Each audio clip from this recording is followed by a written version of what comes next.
So here we are, and honestly, there's not much to say about this movie. If the last one was pretty standard, this one is where they start feeling just plain bland. I mean, there was a formula before, but by this point, the formula writes the plots of these things. But oh well, let's just get into it. Original release in Japan on July 14th, 2012, and in the US December of that year on the 8th. There's not much to say, let's just get on with the synopsis. Our movie starts off with Keldeo being trained by the Swords of Justice, Virzion, Terracon, and Kobalion.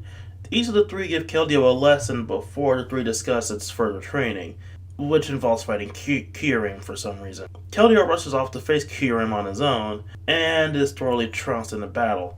The Swords of Justice decide to interfere, almost interfering, only for Kyurem to freeze them solid to prevent them from interfering, which they decide against anyway. Keldeo, being terrified after seeing his mentors being one-shotted, rushes off, with Kyurem chasing after it, declaring the battle not over.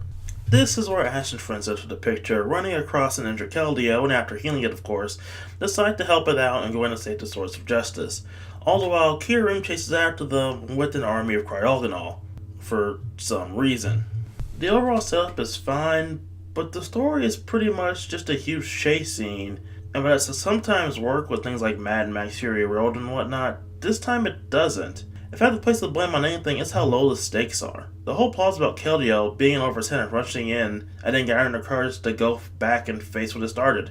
At least he'll write a good fight. I mean, getting past all of Ash's talks of courage and crap are annoying as hell, but it is a pretty good fight, but the whole thing is lackluster until the final few moments. The other thing that bothers me about the whole movie is the whole thing with Kyurem. It's never sufficiently explained what his point is throughout the whole thing. He's supposed to be a test for the Swords of Justice, but does that mean he's their boss? Is he their supervisor? Does he determine who becomes the Sword of Justice or not? It's never really explained what Kyurem's whole deal is, and why does it care about the battle throughout the whole movie. It's not as though it's a bad guy, because when Keldeo fights it, it's still there. It's not an evil villain, so what's its point? It's never sufficiently explained, and that's another huge problem for the movie. If I had to give it any plus, the fact that it gives Silent and Iris something to do. During the chase scene, they manage to distract Keldeo with the train and Blimp respectively, and it's pretty interesting to watch them, because especially in the last movie where they didn't get anything to do.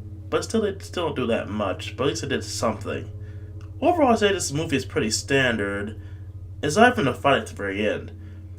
Only a fan will really get anything out of this movie, and it feels like it's ultimately just there to fill a quota for the Pokemon movies. It is sad to say that about these things, because I really do want to love them again. Next time, we finish up the Unova movies with Genesect and Legend of Awakening, which, I'm to be honest here, doesn't fare much better than this one. So, till then.